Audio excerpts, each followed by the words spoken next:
সাংবাদিক বন্ধুসকল, আপোনালোকক মই আজি নাজিৰাৰ গৃহৰ পৰা কিছু কথা ক'বলৈ আমন্ত্ৰণ কৰিছোঁ। আশা কৰোঁ আপোনালোকে প্ৰকাশ কৰিব। যোৱাকালি মই গুৱাহাটীৰ পৰা আহিলোঁ আৰু গুৱাহাটীত অসমৰ ৰাজভৱনলৈ গৈ অসমৰ সন্মানীয় ৰাজ্যপাল লক্ষ্মণ প্ৰসাদ ডাঙৰীয়াক আমাৰ অসমত যি কেলেংকাৰী হৈ আছে, এই কেলেংকাৰীৰ কাৰণে যাতে এটা উচ্চ পৰ্যায়ৰ গুৱাহাটী উচ্চ ন্যায়ালয়ৰ কৰ্মৰত ন্যায়াধীশৰ তত্ত্বাৱধানত অনুসন্ধান হয়, যাতে কোনো দোষী হাৰি নাযায়, তাৰ বাবে স্মাৰকপত্ৰ প্ৰদান কৰিম। আৰু এই স্মাৰকপত্ৰত উল্লেখ কৰিছোঁ উজনি নামনি সকলো ফালৰ পৰা কেনেকৈ আমাৰ দুখীয়া মানুহৰ হাৰ ভগা শ্ৰমৰ বিনিময়ত সঞ্চয় কৰা ধন এই কোম্পানীসমূহে অধিক ৰিটাৰ্ণ দিম বুলি কৈ কেনেকৈ তেওঁলোকক প্ৰবঞ্চনা কৰি এতিয়া পলাতক হৈ আছে। আৰু এই ক্ষেত্ৰত যিহেতু ই এটা অতি গুৰুত্বপূৰ্ণ বিষয়, ইয়াৰ প্ৰতিকাৰ কৰিবলৈ 2013 চনত আইন অনা হৈছিল। আইনো উলংঘা হ'ল, কাৰণ যিকোনো এটা ট্ৰেডিং ফাৰ্ম হ'বলৈ হ'লে আমাৰ স্থানীয় মিউনিচিপালিটিৰ পাৰ্মিশ্যন ল'ব লাগে। দ্বিতীয় কথা, উপায়ুক্ত মহোদয়কো তেওঁলোকে আবেদন কৰিব লাগে। উপায়ুক্ত মহোদয়ে চালি জাৰি চাই দিব লাগে নে নালাগে ব্যৱসায় কৰিবলৈ, সেই গোটেইখিনি কৰিব লাগে। আৰু এই গোটেইবিলাক থকাৰ পিছতো বিভাগসমূহে যে তেওঁলোকক এনেকৈ অবাধে লুণ্ঠন কৰিবলৈ দিলে, ইয়াত কোনো চৰকাৰী বিষয়া, শাসকীয় দলৰ ৰাজনীতিজ্ঞ জড়িত আছে নেকি, সেই কথাটোও তদন্তৰ আওতালৈ অহা উচিত। ইতিমধ্যে বৰাক ভেলীত ভাৰতীয় জনতা পাৰ্টীৰ জিলা সভাপতি এজনে এটা কোম্পানীৰ অফিচৰ ঠিকা টকাৰ তথ্য ছ'চিয়েল মিডিয়াত প্ৰকাশ পাইছে। আৰু সেই কোম্পানীটোৱে নিজকে মানে ভাল কাম কৰা ব্যক্তি বুলি জাহিৰ কৰিবলৈ মুখ্যমন্ত্ৰীৰ সাহায্য খুজিলে ধন দিয়াৰো তথ্য ৰাজহুৱা মাধ্যমত প্ৰকাশ পাইছে। এই গতিকে এই লুণ্ঠনকাৰীবিলাকে কেনেকৈ অসমৰ মাননীয় মুখ্যমন্ত্ৰীৰ কাষ চাপিবলৈ পালে, বা তেওঁলোকে কেনেকৈ সেই ফটোবিলাক দেখাই নিজৰ নিজৰ অফিচত সেইবিলাক আঁৰি থৈ সাধাৰণ জনতাক ভুল পথে পৰিচালিত কৰি তেওঁলোকৰ ধনবিলাক এনেকৈ আত্মসাৎ কৰিবলৈ সফল হ'ল নেকি, সেই ফটো দেখিয়ে কোনোবা বিষয়াসকলে এইটো মুখ্যমন্ত্ৰীৰ লগত ভাল, মুখ্যমন্ত্ৰীৰ CM ৰিলিফ ফাণ্ডত পইচা দিছে কোটি কোটি টকা, বেয়া কাম নকৰে, লাইচেঞ্চখন নহ'লেও চলি যাব, এনেকুৱা ধৰণে আমাৰ আইনৰ যি আইন আছে, আইন ভংগ কৰিবলৈ সুযোগ দিলে নেকি, এই কথাবিলাক পোহৰলৈ অহা দৰকাৰ। আৰু সেইকাৰণে আমি কালি দিলোঁ। আৰু আজি বাতৰি কাকতত বিভিন্ন কথা ওলাইছে, যিটো অতি দুৰ্ভাগ্যজনক, যে এটা স্পেচিয়েল ইনভেষ্টিগেশ্যন টীম কৰিলে। এই স্পেচিয়েল ইনভেষ্টিগেশ্যন টীমটোৱে 10 দিন পলাতক এগৰাকী মহিলা আৰু এজন পুৰুষক স্পেচিয়েল ট্ৰিটমেণ্ট কিয় দিব লগা হ'ল?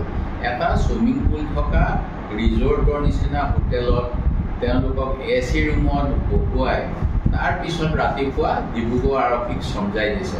এই স্পেচিয়েল ট্ৰিটমেণ্ট কাৰোবাক দিয়াৰ কাৰণে আৰু কোনোবা মাইনা ব্ৰহ্মক নিদিয়াৰ কাৰণে কলাগুৰু বিষ্ণুৰাভাৰ এজন পুত্ৰই যোৱাকালি ছ'চিয়েল মিডিয়াত টুইট কৰিছে যে এতিয়াও কাৰোবাক স্পেচিয়েল ট্ৰিটমেণ্ট দিছে, কাৰোবাক দিয়া নাই। আৰু সেইটো কেলেংকাৰীত 100 কোটি বুলি কৈছে, এইটো হাজাৰৰ ওপৰত কেলেংকাৰী বুলি কৈছে। এই গতিকে 1000 কোটি টকা কেলেংকাৰী কৰিলে স্পেচিয়েল ট্ৰিটমেণ্ট SITৰ দ্বাৰা, আৰু 1000 কোটিতকৈ কম কৰিলে 100 টকা কৰিলে 100 কোটি কৰিলে নন স্পেচিয়েল ট্ৰিটমেণ্ট নেকি, এনেকুৱা প্ৰশ্ন আহিছে মনলৈ। মই সেই গতিকে এই গোটেইবিলাকৰ যিটো নিয়ম ফাইনেন্সিয়েল বিভাগ, তাৰ তদন্ত বিচাৰিছোঁ আৰু EDৰ দ্বাৰা কৰাটো বিচাৰিছোঁ। গুৱাহাটী ED অফিচ আছে, তেওঁলোকে প্ৰকৃততে আমাৰ যদি বেংকলৈ আমাৰ মেছেজ আহে, আপুনি কেছ লেনদেন নকৰিব, আপুনি বেছিকৈ টকা জমা মানে কিবা কিবি, যদি 10 লাখ টকাৰ বিজ্ঞাপন প্ৰকাশ কৰে, 10 লাখ টকাৰ ওপৰত একাউণ্ট হ'লে আৰু জমা দিলে বহুত কিবা কিবি তথ্য দিব লাগে। এতিয়া 1000 কোটি 100 কোটি কৰিলে এইবিলাক কি, এইবিলাক কোনে চোৱা নাছিল কেলে? তেওঁলোকক ক'লা কাপোৰ বান্ধি দিয়া হৈছিল যে তোমালোকে নাচাবা, আমি ডাঙৰ মানুহবিলাক তাত সোমাই আছোঁ। এইবিলাক কথা মনলৈ আহিছে, সেই গতিকে আপোনালোকৰ আগত পুনৰ সেইখিনি কথা দোহাৰিছোঁ। আৰু ইয়াৰ পিছত মই দ্বিতীয় কথাটো আপোনালোকক ক'ব বিচাৰিছোঁ। মুখ্যমন্ত্ৰী মহোদয়ে যোৱাকালি কচুতলিত উচ্ছেদ অভিযান চলি আছে যোৱা 5 দিন ধৰি, আৰু এই উচ্ছেদ অভিযান তেখেতে দাবী কৰা অনুসৰি মই আজি ৰাতিপুৱা এটা পৰ্টেলৰ নিউজ পাইছোঁ চেনেলৰ যে কৈছে যে কংগ্ৰেছ দলে যোৱাকালি এই যিসকলক উচ্ছেদ কৰা হৈছে তেখেতসকলক উঠি যাবলৈ মনা কৰিলে তেখেতসকলৰ মানে তেওঁলোকৰ এই মাটিৰ উঠাই নিলে প্ৰতিবাদ কৰিবলৈ উৎসাহ জনালে আৰু বিশেষকৈ মোৰ নাম লৈছে যে দিনৰ 10:30 বজাৰ পৰা মই হেনো প্ৰচাৰ তীব্ৰ কৰি দিছিলোঁ যে এই উচ্ছেদৰ প্ৰতিবাদ কৰিব লাগে এই কথাবিলাক মুখ্যমন্ত্ৰী ডাঙৰীয়াই কিহৰ ভিত্তিত ক'লে মই নাজানো মই আপোনালোকৰ মাধ্যমেৰে অসমৰ সমূহ জনতাক ক'ব বিচাৰিছোঁ মই এনেকুৱা কোনো কাম যিখিনি মানুহৰ ক্ষেত্ৰত সন্দেহযুক্ত নাগৰিক বুলি উল্লেখ কৰিছে বাতৰি কাকতত বিভিন্ন মাধ্যমত সন্দেহযুক্ত নাগৰিকক সহায় কৰা কাম অসম কংগ্ৰেছ দল আৰু মই দেৱব্ৰত শইকীয়াই কেতিয়াও কৰা নাই এইটো এটা মোৰ প্ৰথম কথা দ্বিতীয় কথা মুখ্যমন্ত্ৰী মহোদয়ে যিটো কথা ক'লে যে আমি উৎসাহ জনাইছোঁ 10:30 বজাৰ পৰা এই কথা একেবাৰে অসত্য মই আজি পুৱা প্ৰদেশ কংগ্ৰেছৰ সভাপতিক সুধিছোঁ আমাৰ সামাজিক মাধ্যম গুৱাহাটী জিলা কংগ্ৰেছৰ সভাপতি আৰু মৰিগাঁও জিলা কংগ্ৰেছৰ সভাপতি সকলোকে সুধিলোঁ তেওঁলোকে সকলোৱে কৈছে আমি কোনেও এনেকুৱা ধৰণৰ প্ৰচাৰ কৰা নাই যি প্ৰচাৰৰ দ্বাৰা এই বেদখলকাৰীসকলক আমি কিবা উৎসাহ জনাইছোঁ প্ৰকৃত কথাটো হ'ল যে এই গোটেই কথাবিলাক মুখ্যমন্ত্ৰী মহোদয়ে ইছ্যু ডাইভাৰ্ট বুলি যিটো কোৱা হয় ইছ্যু ডাইভাৰ্ট কৰিবলৈ আৰু কংগ্ৰেছ দলক বিভিন্ন প্ৰকাৰে যোৱা সময়ছোৱাত তেখেতে যত দুখ নন্দ ঘোষ এই বুলি এটা প্ৰবাদ আছে এই প্ৰবাদ অনুসৰি উজনি অসমত তেখেতসকলে যিহেতু মুখ থেকে চাখালে যোৱা লোকসভা নিৰ্বাচনত তাৰ পিছৰ পৰা কংগ্ৰেছ দলক চক্ৰান্ত কৰি অসম বিৰোধী সাজিবলৈ যত্ন কৰি আছে তাৰে এটা অংশ আৰু সেই গতিকে তেখেতে মোক এটেক কৰিছে মই যিটো কথা কোৱা নাই তেখেতে উল্লেখ কৰিছে যে 10:30 বজাৰ পৰা মই প্ৰচাৰ চলাইছোঁ এইটো একেবাৰে গুৰুপাত অসত্য কথা যোৱাকালি দিনৰ 10:15 পৰা মই গুৱাহাটী বিশ্ববিদ্যালয়ৰ এখন ছেমিনাৰত উপস্থিত আছিলোঁ আৰু 12:20 মানত মই সেই ছেমিনাৰৰ পৰা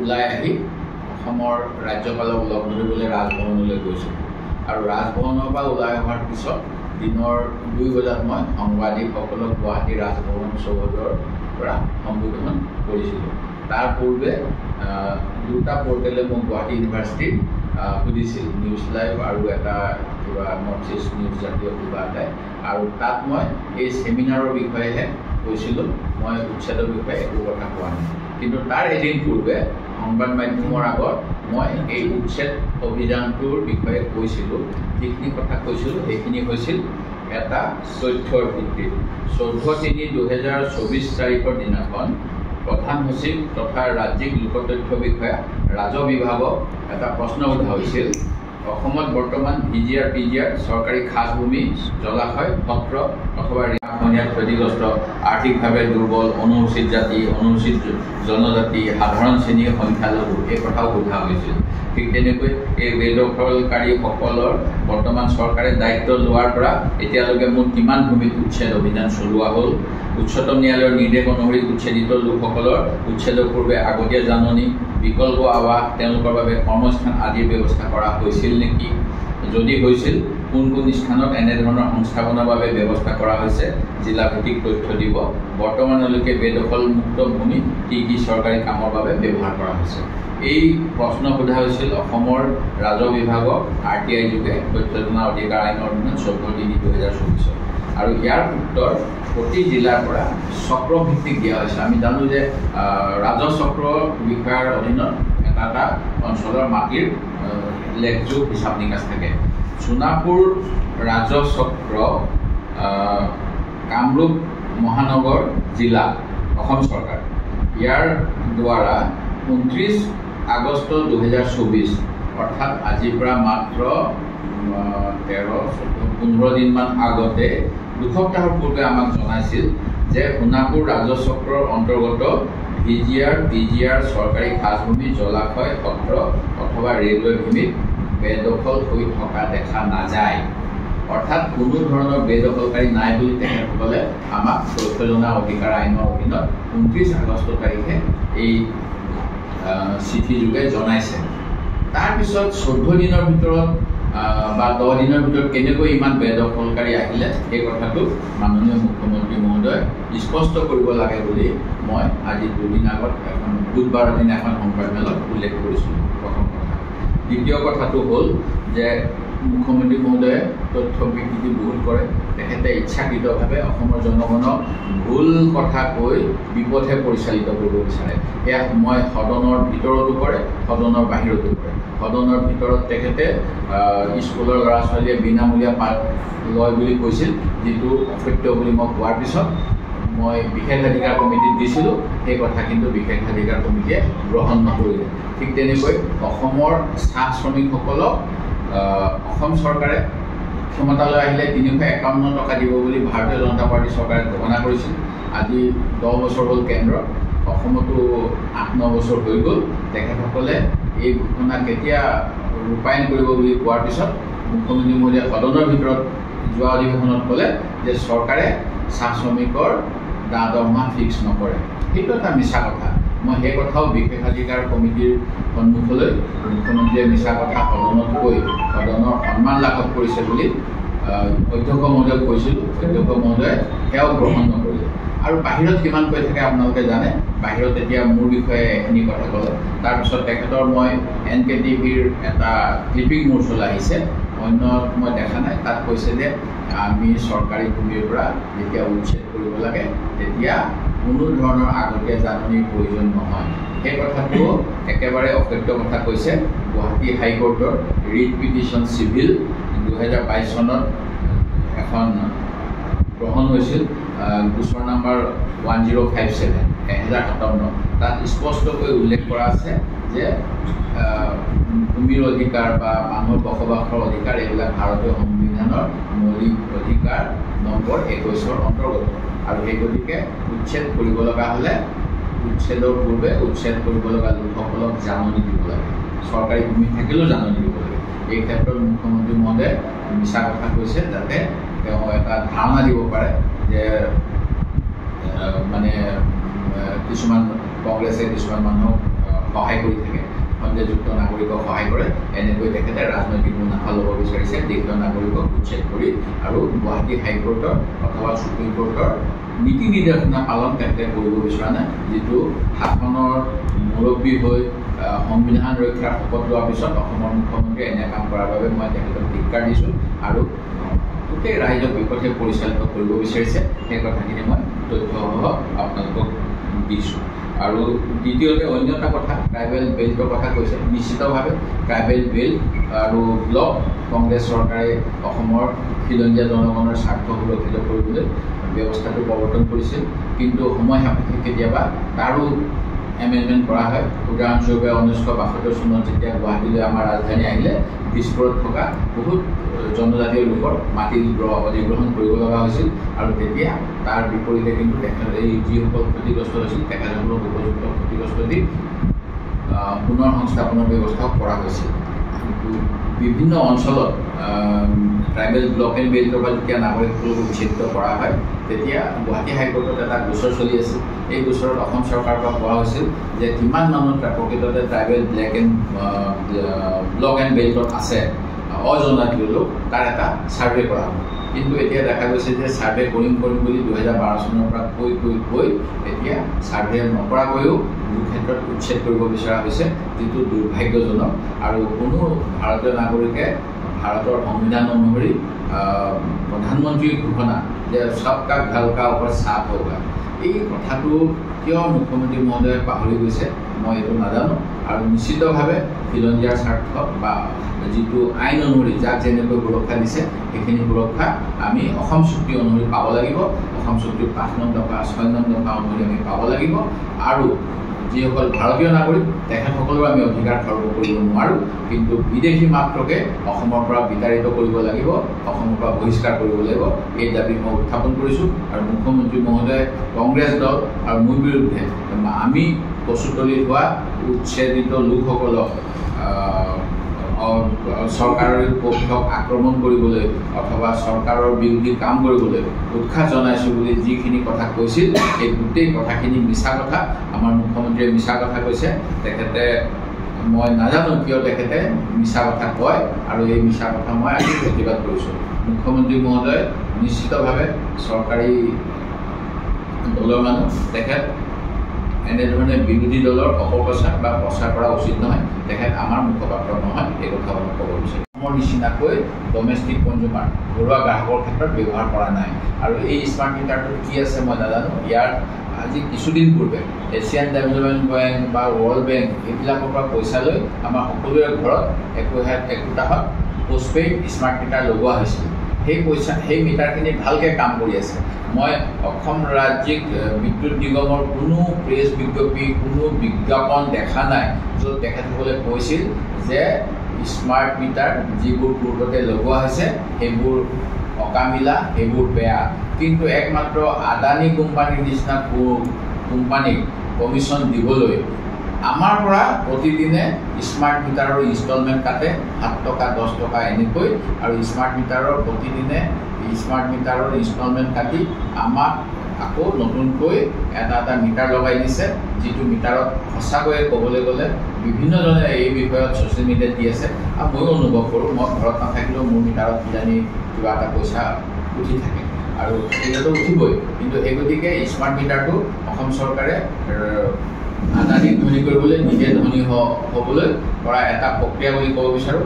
আৰু অসমৰ বাহিৰত জনগণৰ প্ৰতিবাদৰ প্ৰতি সমৰ্থন জনাই বাকী অন্য ৰাজ্য চৰকাৰসমূহে স্মাৰ্ট এনেকুৱা এই মিটাৰটো লগোৱা নাই। অসম চৰকাৰে কিন্তু 35% কাষ্টমাৰক দি দিলে, যিটো অতি দুৰ্ভাগ্যজনক। ৰাইজৰ লগত আমি আছোঁ, আমিও ইয়াৰ প্ৰতিবাদ কৰি আছোঁ, আৰু আমুকটো সময়তো প্ৰতিবাদ কৰিম। এইখিনিয়ে মই ক'ব বিচাৰোঁ। লগালে কিয় লগালে মই নাজানো, কাৰণ আগৰ মিটাৰটো যেতিয়া মই 2022 চনৰ মই বিল দিছোঁ, মাজত মই এবছৰ এই ঘৰত থকা নাছিলোঁ, গতিকে সেইখিনি সময় মই বাদ দিছোঁ। তেতিয়া মোৰ ঘৰৰ মিটাৰত কেতিয়াবা 900 টকা, কেতিয়াবা 1600 টকা আহিছিল। এতিয়া মই চাইছোঁ যে তাতকৈ দুগুণতকৈ অধিক বিল আহি আছে। আৰু মই কিছু সময় গুৱাহাটীত থাকোঁ দলীয় কামত, ৰাইজৰ কামত, কিছু সময় ইয়াত থাকোঁ। সেই গতিকে মোৰ এভাৰেজ কিজানি মোৰ 4000 টকামান আহিছে নেকি মই ভাবিছোঁ। মই নাজানিম, মই নাচাওঁ, যিটো আহে আৰু মই দি দিওঁ। কিন্তু এইটো ৰাইজে প্ৰতিবাদ কৰি আছে। মই দেখিছোঁ চাহ শ্ৰমিক মহিলা, গাঁৱৰ মহিলা সকলোৱে কৈছে আগতে যিটো 400 টকা আহিছিলে এতিয়া 900 টকা আহিছে, আগতে 300 টকা আহিছিলে এতিয়া 800 টকা আহিছে। আৰু তেওঁলোকে কৈছে আমাৰ ঘৰটোত আমি ডাঙৰকৈ বনোৱা নাই, আমি আগৰ ঘৰতে আছোঁ, আমাৰ আগৰ নিচিনা এখন ফেন, 2টা বাল্ব, তাৰপিছতো কিয় ইমান হৈছে সেইটো চৰকাৰে কিন্তু উত্তৰ দিয়া নাই। তাৰ পৰিৱৰ্তে বিভিন্ন কথা কৈ আছে, যিটো দুৰ্ভাগ্যজনক। ধৰ্ম নাই, তেনেকৈ সত্যৰ অন্বেষণ কৰা সাংবাদিকসকলৰ কোনো ধৰ্ম থাকিব নালাগে। কিন্তু মুখ্যমন্ত্ৰী মহোদয় এতিয়া প্ৰতি ক্ষেত্ৰতে তেখেতে যিহেতু এটা সাম্প্ৰদায়িক শক্তিক প্ৰতিনিধিত্ব কৰে, সকলো বস্তুতেই মানে তেখেতে এনেধৰণেৰে ধৰ্ম বিচাৰি ফুৰা হৈছে। যোৱাকালি গুৱাহাটীত এজন সাংবাদিকক সুধিলে নাম কি, তাৰপিছত কোন চেনেল, এইবিলাক কথা। তেখেতৰ নিউজৰ অৰ্থ হৈছে নৰ্থ ইষ্ট, ৱেষ্ট, চাউথ, আৰু প্ৰতিটো দিশৰে যাতে বা বাতৰি লৈ ৰাইজক সজাগ কৰিব পাৰে। সেই গতিকে সংবাদ প্ৰতিষ্ঠানক এনেধৰণেৰে তেখেতে অপ্ৰীতিকৰ বা তেখেতৰ বাবে সহজ নোহোৱা প্ৰশ্ন সুধিলেই যে এনেকৈ সাংবাদিকসকলক অপদস্থ কৰে, মই ইয়াৰ প্ৰতিবাদ কৰিছোঁ। ইয়াৰ পূৰ্বেও গুৱাহাটীৰ নিউজ নাওৰ এজন সাংবাদিকক তুমি কোন চেনেলৰ, তোমালোকে আমাক থাকিবলৈ দিবা নাই ইত্যাদি প্ৰশ্ন সুধিছিল, যিটো অতি দুৰ্ভাগ্যজনক। আৰু ইয়াৰ বাবে তেখেতক গুৱাহাটী প্ৰেছ ক্লাবে আৰু অন্যান্য সংগঠনেও গৰিহণা দিছিল। তাৰপিছতো মুখ্যমন্ত্ৰীয়ে এনেকুৱা ধৰণৰ কাম কৰি আছে। তেখেতে কিয় সকলো ক্ষেত্ৰতে ধৰ্ম দেখে এই কথা মই নাজানো।